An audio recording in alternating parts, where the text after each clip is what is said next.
Hello மக்களே, இன்றைக்கி நம்ம கிச்சனில் ஈவினிங் ஸ்நாக்ஸ்க்கு நான் என்ன ரெடி பண்ணேன்னு பார்த்தீங்கன்னா, இந்த சுவையான சுட சுட உப்புருண்டை தான் ரெடி பண்ணியிருக்கேன். இதை இப்போ நம்ம எப்படி செய்கிறது அப்படி சொல்லி பார்க்கலாம். ஓகேவா?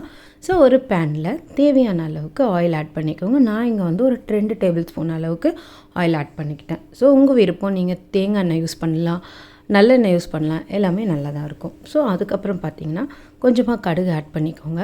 அண்ட் தென் பார்த்திங்கன்னா ஒரு 2 டேபிள் ஸ்பூன் அளவுக்கு கடலைப்பருப்பு, அதுக்கப்புறம் பார்த்திங்கன்னா 1 டேபிள் ஸ்பூன் அளவுக்கு உளுத்தம்பருப்பு, இது எல்லாத்தையும் ஆட் பண்ணி லைட்டாக இது பண்ணிங்க அப்படின்னா ஃப்ரை ஆனதுக்கப்புறமா ஒரு 2லேருந்து 3 அளவுக்கு நல்ல நீட்டாக இருக்கிற வரமிளகாவை சின்ன சின்னதாக கட் பண்ணியிருக்கேன்.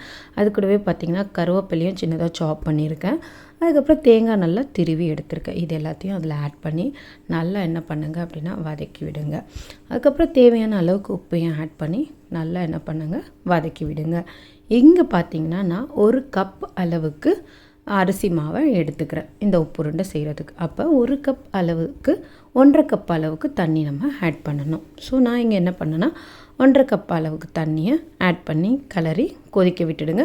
உப்பு ஏதாச்சும் கம்மியாக இருந்தாலும் இந்த டைமில் டேஸ்ட் பார்த்துக்கோங்க. ஓகேவா? இன்பிட்வீனில் நம்மளுக்கு ஏதாவது தண்ணி தேவைப்பட்டால் கூட லைட்டாக தெளித்து என்ன பண்ணிக்கலாம், கிளறி விட்டுக்கலாம், பிரச்சனை இல்லை.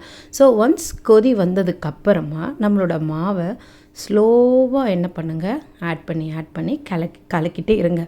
ஒரு கை கலக்கிட்டே இருக்கும், இன்னொரு பக்கம் மாவு ஆட் பண்ணிகிட்டே இருங்க. இல்லை வீட்டில் யாராவது ஹெல்ப் இருந்தால் மாவு போட சொல்லுங்கள். நீங்கள் என்ன பண்ணுங்கன்னா நல்லா கிளறி விட்டுட்டே இருங்க. இதை நல்லா கிளறி விட ஃபுல்லாக கம்ப்ளீட்டாக மாவு என்ன ஆகணும் அப்படின்னா லைட்டாக நல்லா வெட்டாக ஆரம்பிச்சிடணும். அது மட்டும் இல்லாத கொஞ்சம் வெந்து வர மாதிரி இருக்கும், அது நம்மளுக்கு பார்க்கும் போதே தெரியும். ஸோ உங்களுக்கு இந்த டைமில் தண்ணி ஏதாச்சும் பத்தாமல் இருந்துச்சுன்னா லைட்டாக தண்ணியை தெளித்து என்ன பண்ணுங்கள் நல்லா ஆட் பண்ணி ஆற வச்சுருங்க. ஆற வச்சதுக்கப்புறமா நம்மளுக்கு கை வைக்கிற பதம் வந்ததுக்கப்புறம் நல்லா கையில் அந்த மாவை பிணைஞ்சி விடுங்க. ஏன்னா அதில் இருக்க எல்லாமே என்னென்னா அந்த கரண்டியில் நம்மளால் பிணைய முடியாது. ஸோ கையில் நல்லா பிணைஞ்சதுக்கப்புறம் உங்களுக்கு விருப்பமான சைஸில் என்ன பண்ணிக்கோங்கன்னு பார்த்தீங்கன்னா உங்களுக்கு விருப்பமான ஷேப்பில் அதை பிடிக்க ஆரம்பிங்க. நீங்கள் உருண்டையாக பிடிச்சிக்கலாம், கொழுக்கட்டை மாதிரி பிடிச்சிக்கலாம், இது மாதிரி எந்த ஷேப் பண்ணாலும் நீங்கள் பிடிக்க ஆரம்பிக்கலாம். இங்கே நான் என்ன ஷேப் பண்ண ஆரம்பிச்சேன்னா ஜஸ்ட்டு உருண்டை மாதிரி, அதுதான் கொஞ்சம் ஈஸியான விஷயம். அதனால் நான் என்ன பண்ணிட்டேன் அப்படின்னா உருண்டை மாதிரி நல்லா ரெடி பண்ண ஆரம்பிச்சிட்டேன். ஸோ ரொம்ப பெருசாக பிடிக்காதீங்க, ஓரளவுக்கு மீடியமான சைஸில், ஏன்னா அது வேகணும் இல்லையா? ஸோ அதனால் ஒரு மீடியமான சைஸில் பிடிச்சி எல்லாத்தையும் ரெடி பண்ணி வச்சுருங்க.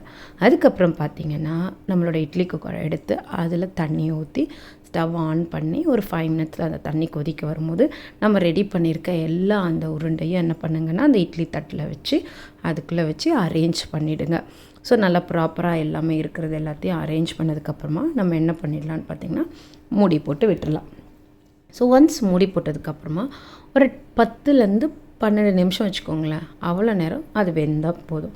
ஒன்ஸ் வெந்ததுக்கப்புறமா எடுத்து சுட சுட அப்படியே சர்வ் பண்ணால் நம்ம தலைவன் ரெடி. ஸோ இது ஈவினிங்கில் பிள்ளைங்க வந்ததுக்கப்புறமா ஸ்நாக்ஸ் பண்ணி கொடுத்தோம் அப்படின்னா கண்டிப்பாக எல்லாருமே இதை ரசித்து என்ஜாய் பண்ணி சாப்பிடுவாங்க. அண்ட் மோர் ஈவன் இது ரொம்ப ஹெல்த்தியும் கூட. ஸோ அதனால் இந்த மாதிரியான ஈவினிங் ஸ்நாக்ஸ் வீடியோஸு உங்களுக்கு தேவைன்னா என்னோடய சேனலை சப்ஸ்கிரைப் பண்ணிக்கோங்க. பாய் மக்கள்.